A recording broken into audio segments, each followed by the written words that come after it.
산업재해 보상보험제도의 개요.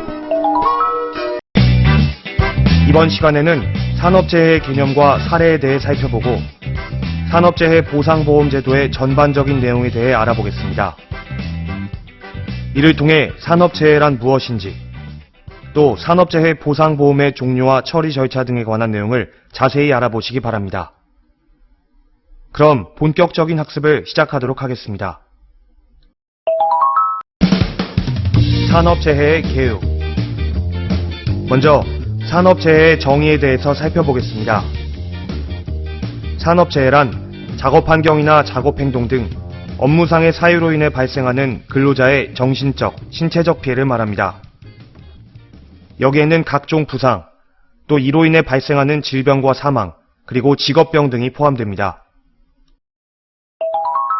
이러한 산업재해는 매우 다양한 상황에서 발생할 수 있습니다.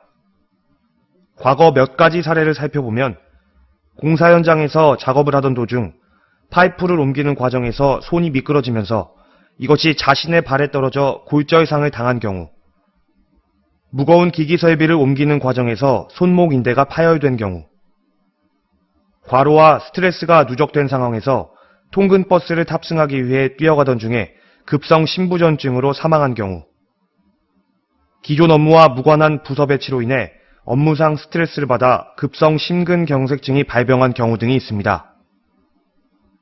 최근에는 폐암에 걸린 삼성 반도체 직원 2명이 산재를 인정받은 경우도 있었고, 주말에 고객과 등산을 하다가 심장 이상으로 숨진 은행원에 대해서도 산재를 인정한 사례가 있습니다. 자, 그럼 본론으로 넘어가서 산업재해 보상보험에 대해서 자세히 알아보도록 하겠습니다.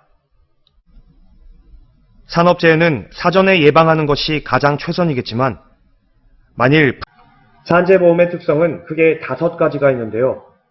각각의 항목을 클릭해서 자세한 내용을 확인해 보시기 바랍니다. 첫째, 보험사업에 소요되는 재원인 보험료는 원칙적으로 사업주가 전액을 부담합니다. 둘째, 산재보험급여는 손해 전체를 보상한 것이 아니라 평균임금을 기초로 하는 정률 보상 방식입니다. 셋째, 산재보험은 기본적으로 자진신고, 자진납부를 원칙으로 합니다. 넷째, 재해보상과 관련되는 이의신청을 신속히 처리하기 위해 심사 및 재심사 청구 제도를 운영하고 있습니다. 다섯 번째, 다른 사회보험과는 달리 사업장 중심의 관리가 이루어지고 있습니다. 우리나라에 산재보험이 도입된 시기는 1964년입니다. 당시에는 상시근로자 500인 이상을 고용하는 대규모 광업, 제조업 부문에만 이를 적용했었는데요. 점차적으로 그 적용 범위가 확대되면서 2000년 7월 1일부로는 근로자 1인 이상을 고용하는 사업장의 근로자들도 산재보험의 혜택을 받을 수 있습니다. 또한 2005년에는 고용보험 및 산업재해 보상보험의 보험료 징수에 관한 법률이 제정되어 현재까지 시행 중에 있습니다. 산업재해 보상보험의 운영. 산재보험의 관장 주체는 고용노동부입니다. 그리고 근로복지공단과 국민건강보험공단에서도 이러한 산재보험과 관련된 업무를 진행하게 되는데요. 근로복지공단에서는 보험사업과 관련한 사항을 담당하고 국민건강보험공단에서는 보험료 징수에 관한 업무를 담당합니다. 또한 근로자가 있는 모든 사업장은 산재보험에 가입하도록 되어 있습니다. 사업주와 근로자가 피보험자이며 실제 산업재해가 발생하여 보험급여를 받을 수 있는 자는 재해를 당한 근로자 혹은 그의 유족이 해당됩니다. 화면의 버튼을 클릭해서 산업재해 보상보험의 운영체계를 확인해 보시기 바랍니다.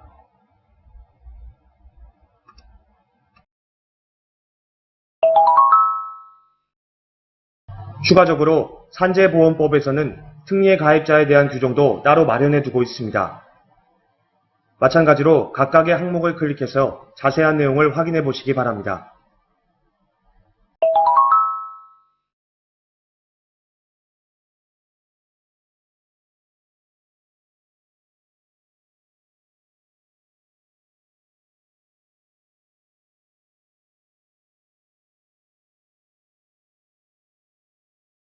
산재보험은 사업이 개시되어 적용 요건을 충족하게 되었을 때 사업주의 의사와는 관계없이 자동적으로 보험 관계가 성립합니다. 따라서 적용 제외 사업을 제외한 근로자를 1인 이상 사용하는 모든 사업 또는 사업장은 산재보험 적용 대상에 해당합니다. 하지만 모든 사업이 산재보험의 적용을 받을 수 있는 건 아닙니다. 위험률과 규모, 장소 등을 고려해서 대통령령으로 정하는 사업에 대해서는 이 법을 적용하지 않습니다. 또한 임의적용 사업이란 산업재해보상보험법 및 고용보험법의 적용 대상 사업이 아닌 사업을 말하는데요. 이때에는 보험 가입 여부가 사업주의 자유의사에 일인되어 있습니다. 여기에 해당하는 사업의 사업주는 근로복지공단의 승인을 얻어 산재보험에 가입할 수 있습니다. 하단의 버튼을 클릭해서 산재보험의 적용을 받지 않는 사업에 대해 살펴보시기 바랍니다.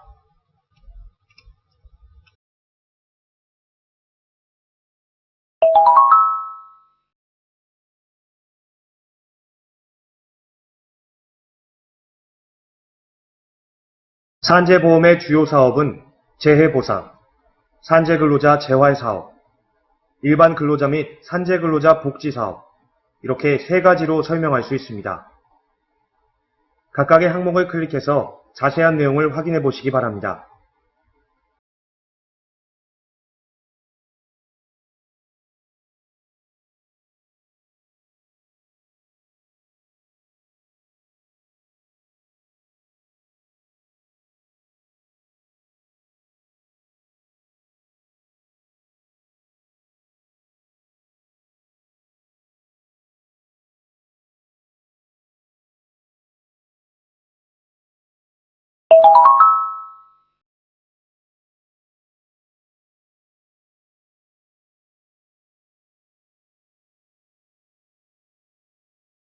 그렇다면 산업재해보상보험금의 지급 기준은 무엇일까요?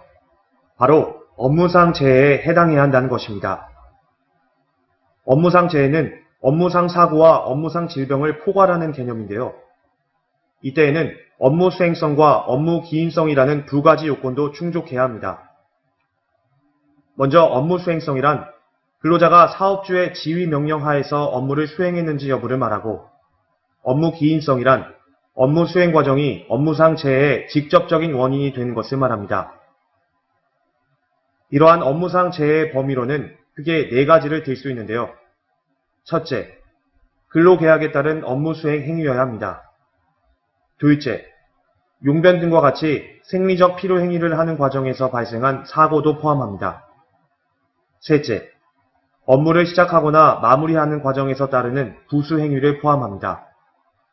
넷째, 천재지변이나 화재와 같이 사업장 내에 발생한 돌발적인 사고에 따른 긴급 피난 구조 행위도 포함합니다.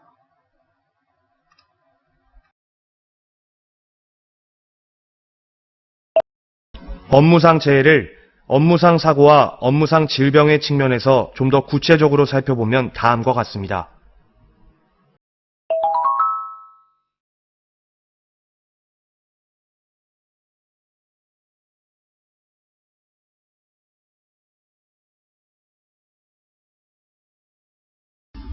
지금부터는 산재보험급여의 종류에 대해서 알아보도록 하겠습니다. 산재보험급여의 종류로는 요양급여, 휴업급여, 장애급여, 직업재활급여, 간병급여, 상병보상연금, 그리고 유족급여 및 장의비, 이렇게 총 7가지가 있습니다.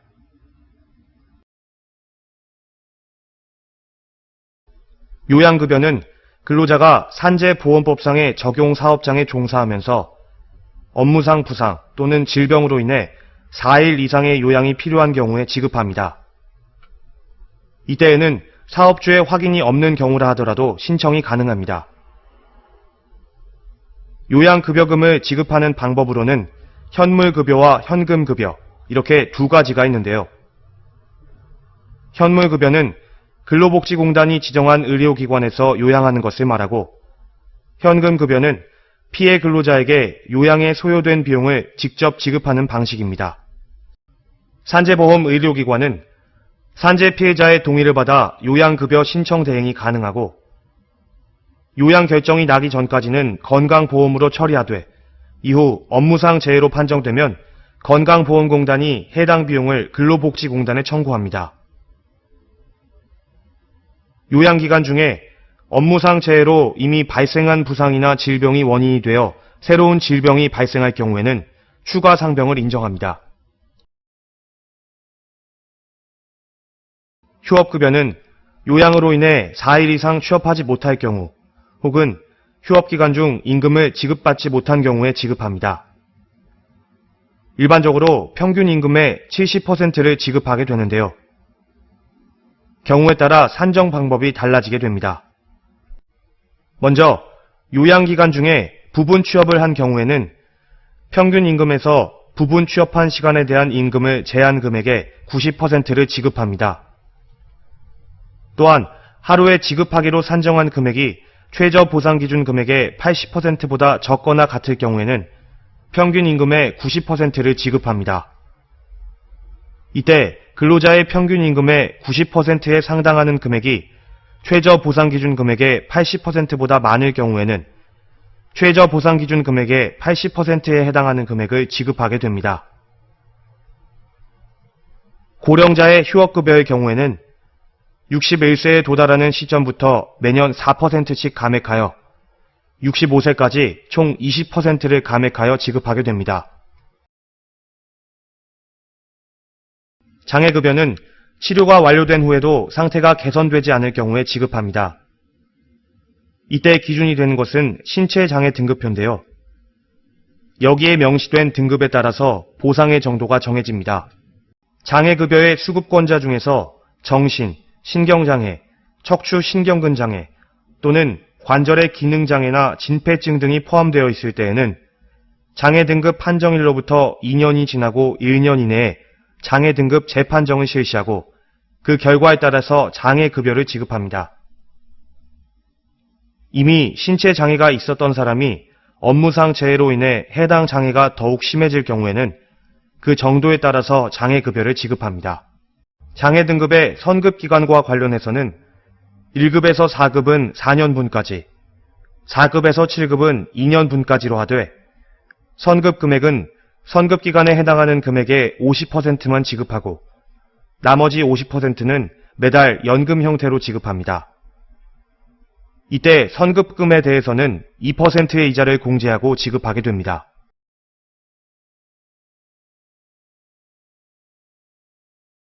직업재활급여는 신체장애 등급 1급에서 9급에 해당하는 미취업자와 60세 미만의 장애급여자에게 지급합니다. 직업재활급여는 직업동원 훈련의 비용으로 12개월 범위 내에서 실비용을 지급하고 직업훈련수당은 직업훈련으로 취업하지 못한 기간 동안의 최저임금액을 지급하게 됩니다. 이러한 직업재활급여의 종류에는 직장복귀지원금과 직장적응훈련비, 그리고 재활운동비 이렇게 세 가지가 있습니다. 직장복귀지원금은 최대 12개월 한도로 사업주에게 지급하고 직장적응훈련비와 재활운동비의 경우에는 3개월 이내로 지급해야 합니다.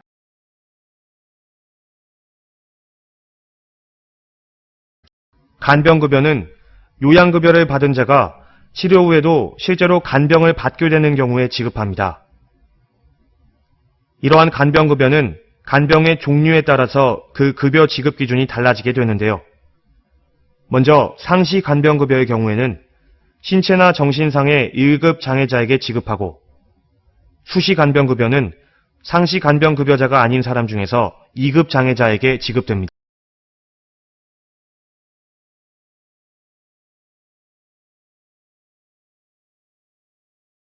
상병보상연금은 요양급여를 받은 근로자가 2년 이상 치료해도 그 상태가 나아지지 않거나 폐질 등급이 1급에서 3급에 해당할 경우 지급합니다. 여기서 말하는 폐질이란 업무를 수행하는 데 필요한 능력이 없는 상태를 말합니다. 상병보상연금은 폐질을 진단받은 날이 속하는 달의 다음 달부터 적용하게 되고 사유가 발생한 날로부터 14일 이내에 상병보상연금 청구서와 폐질 상태를 증명할 수 있는 의사진단서를 첨부해서 이를 근로복지공단에 제출하면 됩니다. 만일 연금을 받던 근로자가 만 65세가 된 이후에는 연금액의 93%로 감액 지급하고 최저임금에 미달하는 임금을 받는 근로자의 경우에는 최저임금액의 70%를 평균임금으로 산정해서 지급합니다. 마지막으로 살펴볼 내용은 유족급여와 장입입니다. 먼저 유족급여는 업무상 사망한 근로자의 유족에게 지급합니다. 이때에는 사고로 인해 3개월 동안 생사가 불분명한 경우에도 이를 사망으로 간주합니다. 유족급여는 일반적으로 연금 수급의 형태가 원칙인데요. 수급권자의 선택에 따라 전액연금, 반액일시금, 반액연금의 형태로 지급하게 됩니다. 단, 근로자가 사망할 당시 수급권자가 없는 경우, 수급권자가 외국인이라서 외국에 거주하고 있을 경우, 수급권자가 외국에서 거주하기 위해 출국하는 경우, 이렇게 3가지 경우에 한해서는 일시금으로 지급합니다. 장의비는 근로자의 사망으로 인해 장례에 소요되는 비용을 지급하는 것인데요. 지급액의 규모는 평균 임금의 121분에 해당하는 금액입니다.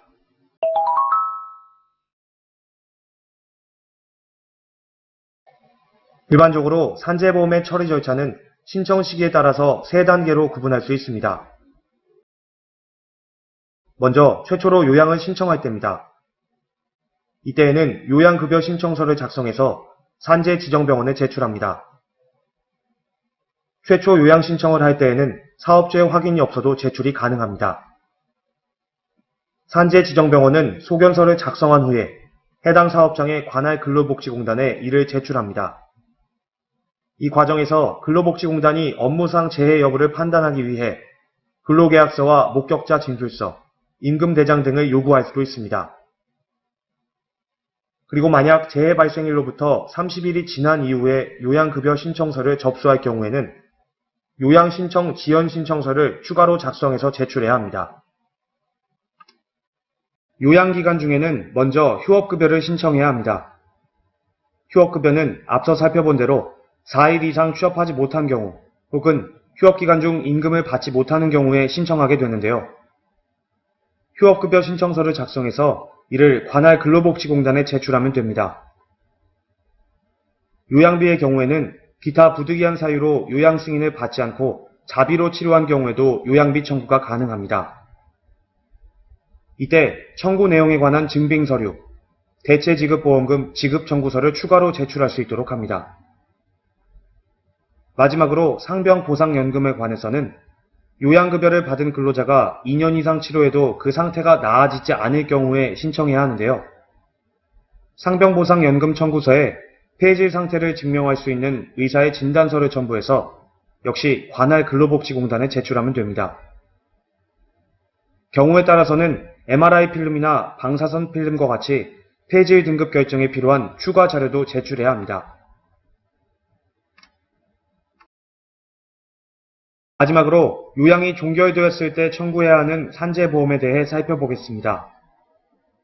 우선 치료가 끝나고 신체 장애 등급에 해당될 경우 장애보상 청구서를 작성해서 이를 근로복지공단에 제출합니다. 유족급여와 장의비 청구는 업무상 사망 혹은 업무상 사망으로 추정될 경우에 유족급여와 함께 장의비 청구서를 작성해서 이를 근로복지공단에 제출하면 됩니다. 한편 간병급여의 경우에는 간병급여 청구서에 간병이 필요하다는 의사의 소견서를 첨부해서 청구하면 되는데요. 이때에는 간병시설과 간병기간, 간병비용 등과 같은 내용을 반드시 기재해야 합니다. 마지막으로 직업재활급여는 직업훈련수당과 직장복귀지원금, 그리고 직장적응훈련비에 대해서 청구가 가능합니다.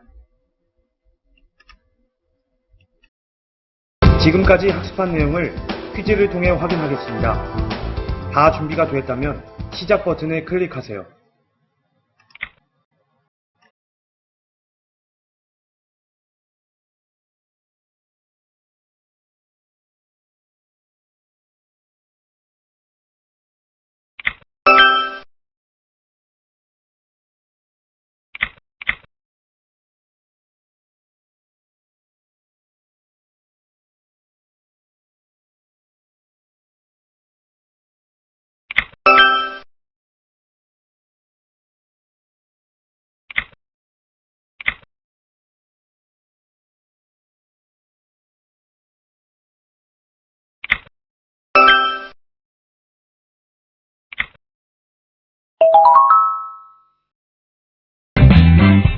살펴본 내용 중 중요한 내용을 다시 한번 정리해 보시기 바랍니다.